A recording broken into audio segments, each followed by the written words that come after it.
बच्चों, स्वागत है लिटिल लेजेंड सागा में। बच्चों, आज शुक्रवार है और शुक्रवार को हम सुनते हैं किसी एक सच्चे हीरो की कहानी जिसने अपने साहस से इतिहास रच दिया।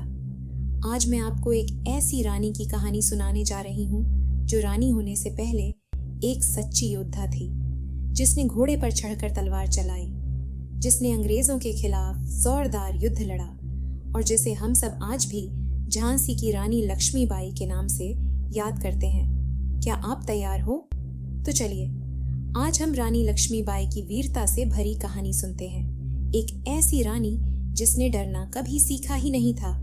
योद्धा रानी का जन्म 19 नवंबर 1928 काशी, आज का वाराणसी। एक ब्राह्मण परिवार में जन्मी एक प्यारी सी बच्ची, नाम रखा गया मणिकर्णिका। प्यार से सब उसे मनु बुलाते थे। अब बच्चों, बाकी लड़कियां गुड़ियों से खेलती थीं, लेकिन मनु को तो तलवार, घुड़सवारी और युद्ध की कहानियां हो पसंद थीं। उन्हें बचपन से ही शस्त्र चलाना सिखाया गया। उनके पिता मोरोपंत तांबे पेशवा की दरबार में काम करते थे और माँ भी धार्मिक विचारों वाली थी।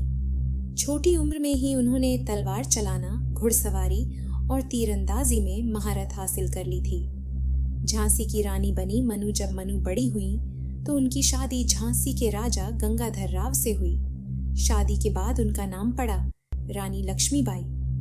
राजा और रानी का एक बेटा हुआ, लेकिन दुर्भाग्य से वो बहुत जल्द चल बसा। उसके बाद उन्होंने एक बच्चे को गोद लिया, दामोदर राव। लेकिन बच्चों, जब राजा की मृत्यु हुई, अंग्रेजों ने कहा, गोद लिया बेटा, असली उत्तराधिकारी नहीं माना जाएगा। झांसी अब ब्रिटिश सरकार के अधीन होगी।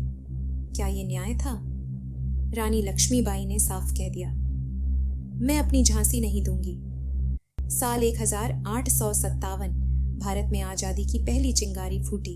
इसी को कहते हैं 1857 की क्रांति या भारत का पहला स्वतंत्रता संग्राम।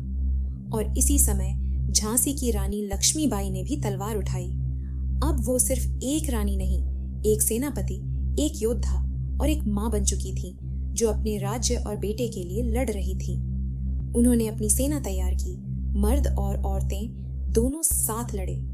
उन्होंने झांसी के किले की दीवारों से तोपें तैनात की, रणनीतियां बनाई और सबसे जरूरी बात, डर के बिना लड़ी। बच्चों, अंग्रेजों की एक बहुत बड़ी सेना झांसी पर हमला करने आई थी, लेकिन झांसी की रानी ने हार नहीं मानी। उन्होंने घोड़े पर चढ़कर तलवार चलाई, अपने बेटे को पीठ पर बांध लिया और दुश्मनों के बीच घुसकर लड़ी। अंग्रेज खुद हैरान थे कि एक औरत इतनी बहादुरी से कैसे लड़ सकती है। झांसी का किला कई दिन तक टिका रहा, लेकिन अंत में अंग्रेजों ने किले को घेर लिया। रानी ने अपनी जान की परवाह किए बिना ग्वालियर की ओर प्रस्थान किया और वहां भी अंग्रेजों से टक्कर ली। 18 जून 1958 ग्वालियर के पास एक भयंकर युद्ध हुआ। रानी लक्ष्मीबाई घायल हो गई, लेकिन उन्होंने तब तक लड़ाई जारी रखी जब तक उनका शरीर साथ दे सका। वो वीर गति को प्राप्त हुई, लेकिन बच्चों, उन्होंने जो चिंगारी जलाई वो पूरे देश में आग बनकर फैल गई। उनकी मृत्यु के बाद भी उनकी वीरता की गूंज पूरे भारत में सुनाई दी। लोगों ने उन्हें भारत माता की बेटी, आजादी की देवी और वीरांगना कहा। उनकी कहानी ने सुभाष चंद्र बोस, भगत सिंह, चंद्रशेखर आजाद जैसे स्वतंत्रता सेनानियों को भी प्रेरित किया।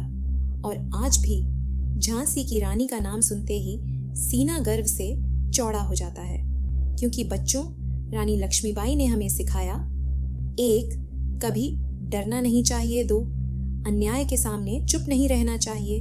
3, और देश और अपने अधिकारों के लिए हमेशा खड़ा होना चाहिए, सिर्फ इतिहास की किताबों में नहीं, बल्कि हम सबके दिलों में है। अब बताओ बच्चों, क्या आप भी रानी लक्ष्मीबाई की तरह निडर बनोगे? क्या आप भी अपने देश, अपने अधिकार और अपने परिवार के लिए सच और न्याय के रास्ते पर चलोगे? तो याद रखो, साहस और सच्चाई कभी हारते नहीं।